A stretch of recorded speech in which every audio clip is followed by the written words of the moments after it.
Welcome back to Radhika Shiva classes, and today I do detailed explanation of poem number 38 of Gitanjali. इसे आप song number 38 भी बोल सकते हैं। And start करने से पहले आई रिकमेंड कि आप गीतांजलि के सारे सेशंस वॉच करिए सेशन 1 से। एंड जितनी भी गीतांजलि की इंपॉर्टेंट पोएम्स हैं जो एग्जाम में एनालिसिस के लिए आ सकती हैं वो सब मैं डिटेल एक्सप्लेनेशन ऑलरेडी कर चुकी हूँ।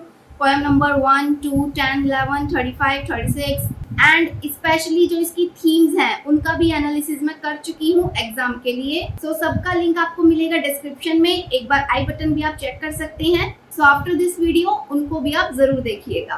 Let's start poem number 38। सो हमारी इस पोएम में भी रविंद्रनाथ टैगोर ने अपने डिजायर को शो किया है, अपनी फीलिंग्स को शो किया है, अपनी भक्ति को एक्सप्रेस किया है भगवान के लिए। There are 3 stanza in poem number 38। Side में टेक्स्ट शो होगा आपको। First stanza is that I want thee मतलब तुम्हें। यहाँ पे ये दी जो शब्द है ये यूज हुआ है भगवान के लिए। रविंद्रनाथ टैगोर कह रहे हैं कि वो उनको भगवान चाहिए, हर कीमत पे चाहिए, वो भगवान को पाना चाहते हैं। So that I want the, only दी।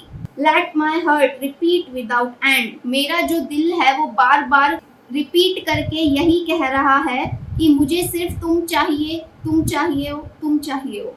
और जब तक तुम मुझे नहीं मिल जाओगे, यानी कि जब तक मुझे मेरा भगवान नहीं मिल जाएगा तब तक मेरे दिल से ये आवाज आना बंद नहीं होगी। All desires that distract me day and night are false and empty to the core. मेरी जो इच्छाएं हैं, यानी कि मेरी ये जो फिजिकल वर्ल्ड है, इस दुनिया से रिलेटेड जितनी भी इच्छाएं हैं, लालसाएं हैं, वो मुझे डिस्ट्रैक्ट करती हैं, वो मुझे परेशान करती हैं सुबह और शाम। लेकिन मुझे पता है कि ये जो मेरी इच्छाएं हैं ये फॉल्स हैं, यानी कि ये झूठी हैं। क्योंकि दुनिया से रिलेटेड आप भगवान से जो कुछ भी मांगोगे, जो कुछ भी आप चाहोगे, वो एक दिन नष्ट होना ही है, उसको एक दिन खत्म होना ही है। आप चाहे भगवान से अच्छा घर मांग लो, अगर अर्थक्वेक आ गया आपका घर भी ढह जाएगा। आप भगवान से अच्छा पति मांग लो, अच्छी बीवी मांग लो, एक दिन उसका भी अंत हो जाएगा, उसकी भी डेथ हो ही जाएगी। पैसा कभी भी आपके पास टिक कर रह ही नहीं सकता, वो आता जाता रहता है।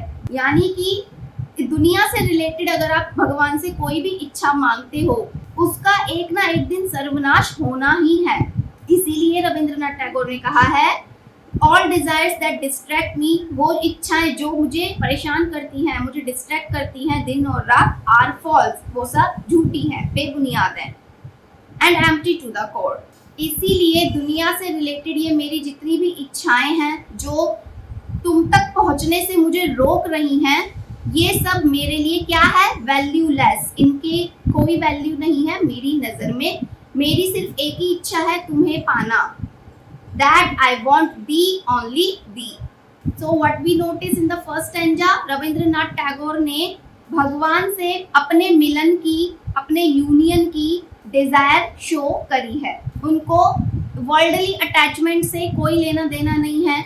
इस दुनिया से रिलेटेड जितनी भी इच्छाएं होती हैं एक आम इंसान के जीवन में, उनके मन में ऐसा कुछ भी नहीं है। इवन वो क्या कह रहे हैं कि ये जितनी भी इच्छाएं हैं संसार से रिलेटेड, ये इच्छाएं मुझे तुम तक पहुंचने से रोक रही हैं।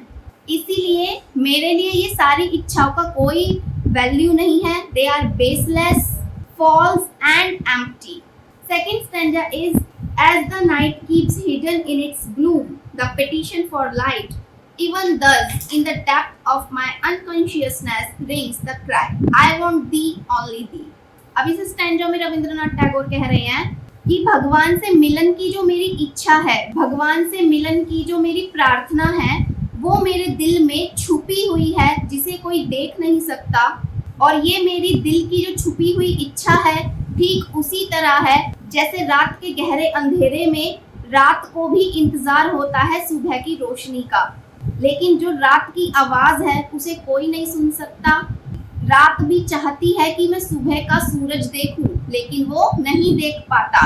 As the night keeps hidden in its gloom, the petition for light। इसी तरह सेम, इसी वे में रविंद्रनाथ टैगोर भी भगवान से मिलन का इंतजार कर रहे हैं और उनकी ये इच्छा उनके दिल में छुपी हुई है।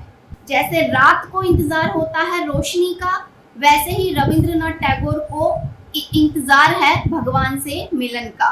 और उनकी ये इच्छा उनके दिल में छुपी हुई है जिसे कोई नहीं देख सकता। इसीलिए लास्ट की लाइन क्या है? Thus in the depth of my unconsciousness rings the cry I want thee only thee।